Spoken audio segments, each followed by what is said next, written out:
નમસ્કાર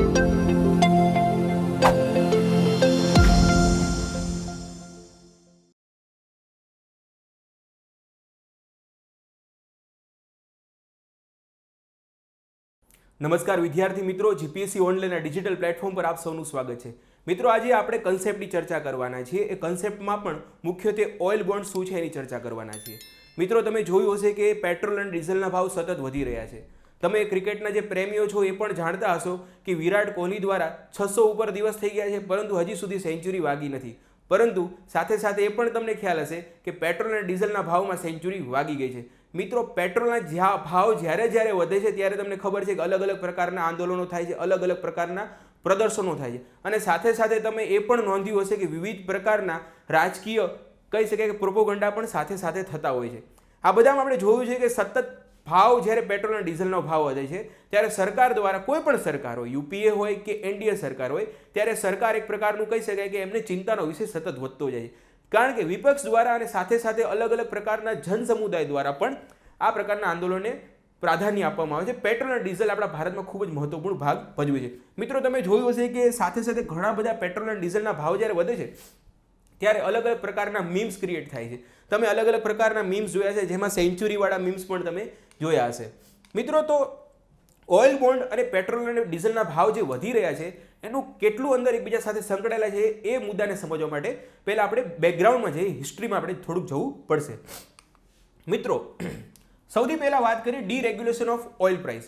મિત્રો, deregulation of oil price મતલબ કે જે ઓઇલનો પ્રાઇસ છે, જે કાચા તેલનો જે ભાવ છે એ સરકાર દ્વારા હવે એનું નિયમન કરવામાં નહીં આવે, એનું રેગ્યુલેશન સરકાર દ્વારા કરવામાં નહીં આવે। મિત્રો, આ જે ડીરેગ્યુલેશન છે સરકાર દ્વારા ભાવ નક્કી નહીં કરે, પરંતુ આંતરરાષ્ટ્રીય બજાર દ્વારા જે માંગ અને પુરવઠા આધારિત કહી શકાય એ દ્વારા ભાવ નક્કી થશે, એવી શરૂઆત આપણે 2010માં પેટ્રોલથી થઈ હતી, અને 2014થી મોદી સરકાર દ્વારા ડીઝલમાં પણ ડીરેગ્યુલેશન કરવામાં આવ્યું।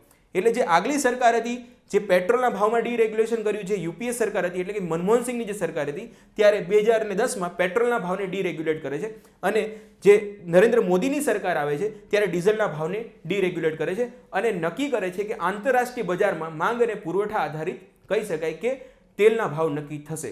પરંતુ હકીકત, વાસ્તવિકતા કંઈક અલગ છે। મિત્રો, સરકાર દ્વારા ટેક્સ ઉપર એટલો બધો લગાવવામાં આવે છે કે જે ક્રૂડ ઓઇલ છે એનો પણ ભાવ વધે છે, અને સાથે સાથે પેટ્રોલ અને ડીઝલના પણ ભાવ વધતા જાય છે। મિત્રો, અને કહી શકાય કે અપ્રત્યક્ષ રીતે સરકાર દ્વારા ટેક્સના માધ્યમથી કહી શકાય કે જે ઓઇલ છે, જે પેટ્રોલ અને ડીઝલના ભાવને રેગ્યુલેટ કરે છે। એક ચાર્ટ દ્વારા સમજીએ। મિત્રો, 2014નો જે ડેટા છે એ પ્રમાણે આપણે જોઈ શકીએ છીએ કે જે કાચા તેલનો જે ભાવ છે એ 63 રૂપિયા હોય છે, 63% તમે ગણી શકો છો, અને ઉપર તમે જોઈ શકો અહીં અલગ વિવિધ પ્રકારના ટેક્સ છે, જેમાં સેન્ટ્રલ ટેક્સ કહી શકે, સ્ટેટ ટેક્સ કહી શકાય, અને ડીલર્સનું કમિશન પણ ગણી શકે। અહીં તમે જોઈ શકો છો કે જે સ્ટેટનું ટેક્સેશન છે એ 18% છે, સેન્ટ્રલનું જે ટેક્સેશન છે, જે કર છે 16% છે, અને બાકી જે ડીલરનું કમિશન છે, જે કંપનીઓ છે એનું કમિશન 3% છે। અહીં તમે એક વસ્તુ નોટ કરી શકો છો કે 60% એનો મૂળ કિંમત છે, અને બાકીની જે 40% ગણીએ તો એ કરના સ્વરૂપમાં આપણે આપવી પડતી હોય છે। એનો મતલબ એવો થયો 2014ની સ્થિતિ એવી હતી કે જો 100 રૂપિયા તમે પેટ્રોલને આપી રહ્યા છો તો એનો મૂળ કિંમત જો પેટ્રોલની હશે 60 રૂપિયા છે, બાકીના જે 40 રૂપિયા છે એ તમારે કરના સ્વરૂપમાં આપવા પડતા હોય છે।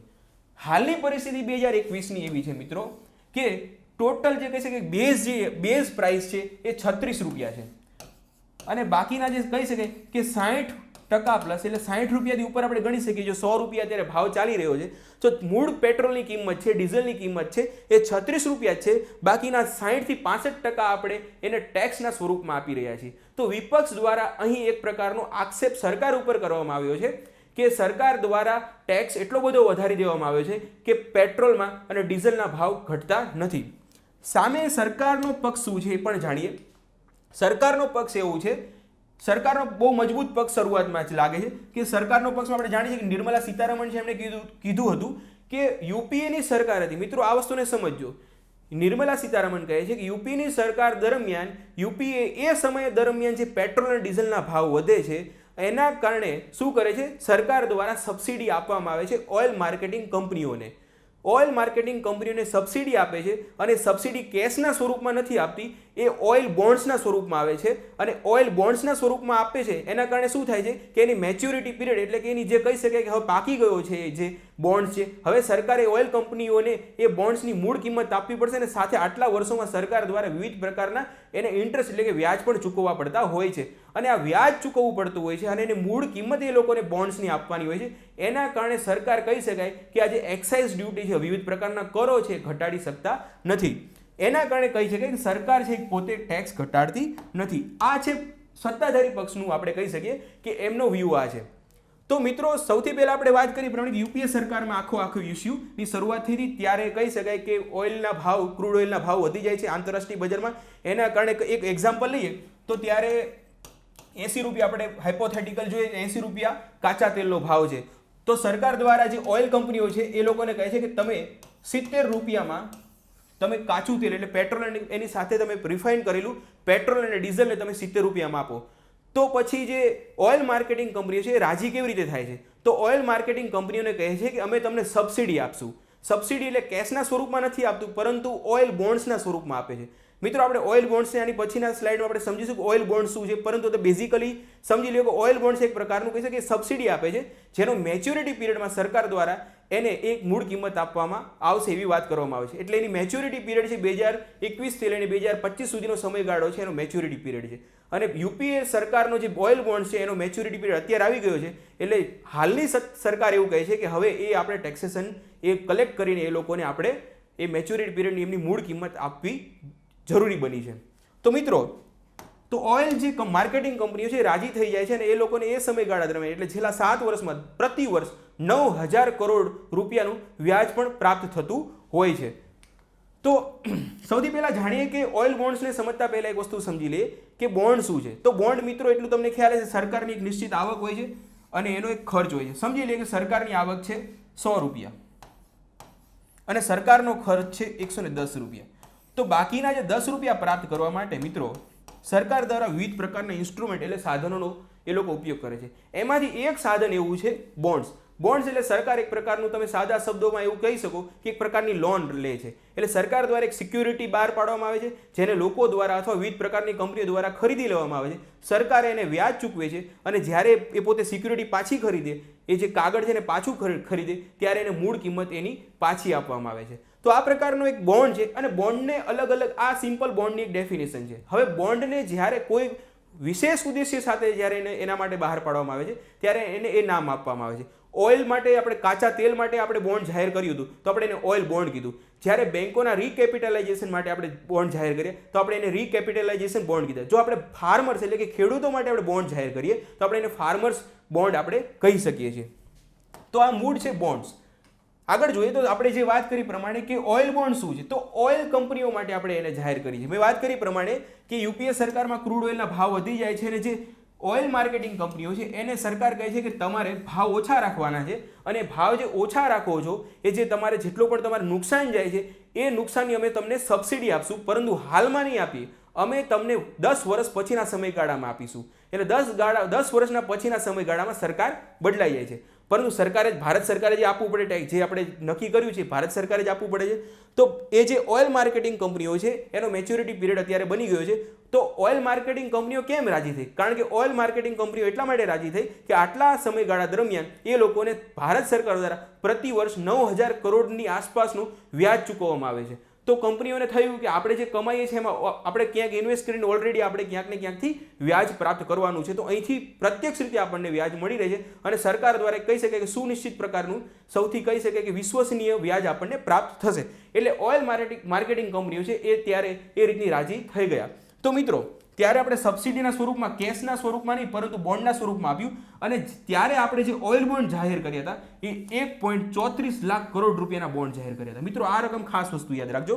અને એનો મેચ્યોરિટી પીરિયડ 2025 સુધીમાં છે. એટલે 2021 થી લઈને 2025 સુધીમાં હવે આપણે વિવિધ પ્રકારના જે ઓઇલ બોન્ડ્સ છે એ આપણે ઓઇલ માર્કેટિંગ કંપનીઓ પાસેથી પાછા ખરીદવાના છે અને એ લોકોને આપણે જે કહી શકીએ કે એની મૂડી આપણે પાછી આપવાની છે.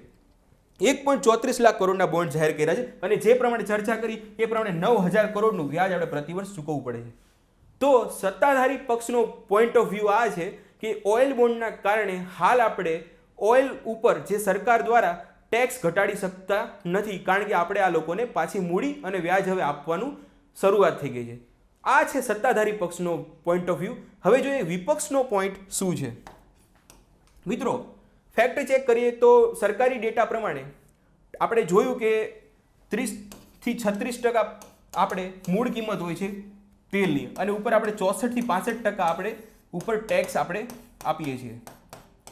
આજે 50% ઉપર આપણે ટેક્સ આપીએ છીએ તો સરકાર દ્વારા એનાથી કેટલી આવક થઈ, પહેલા સૌથી પહેલા આપણે એ જાણવું જોઈએ. તો આટલા છેલ્લા 7 થી 8 વર્ષ દરમિયાન મિત્રો એક અગત્યનો ડેટા છે, તો છેલ્લા 7 થી 8 વર્ષ દરમિયાન આપણે 4.18 લાખ કરોડ રૂપિયાનું ટેક્સ આપણે કલેક્ટ કર્યું છે માત્ર ને માત્ર પેટ્રોલ અને ડીઝલમાંથી. મિત્રો વસ્તુ સમજજો.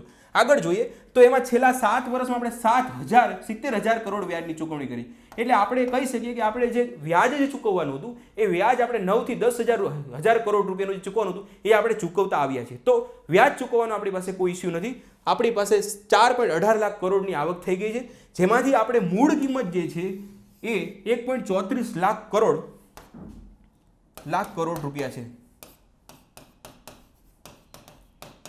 તમે સમજી શકો છો, જેમાંથી સરકાર દ્વારા 3500 કરોડ રૂપિયા હજી સુધી ચૂકવી દીધા છે, જે મૂડી છે. મિત્રો આ વ્યાજની વાત છે,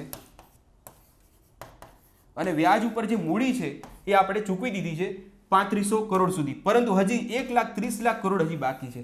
એટલે જો સરકાર જો એવું કહે છે કે અમે મૂડી ચૂકવતા હતા એના કારણે આ ટેક્સ ઘટાડી શક્યા નથી, તો પહેલી વસ્તુ એ છે કે વ્યાજ તો આપણે ચૂકવી દીધું છે, ટેક્સ કલેક્શન પણ વધી ગયું છે, અને સાથે સાથે હજી મૂડી પણ આપણે ચૂકવી નથી. જો એને ચૂકવી દઈએ તો 4.18 લાખ કરોડમાંથી 1,30,00,000 કરોડ ચૂકવીએ તો પણ આપણી પાસે કહી શકાય કે હજી પણ 2.5 લાખ કરોડથી પણ વધુ રકમ આપણી પાસે વધે છે.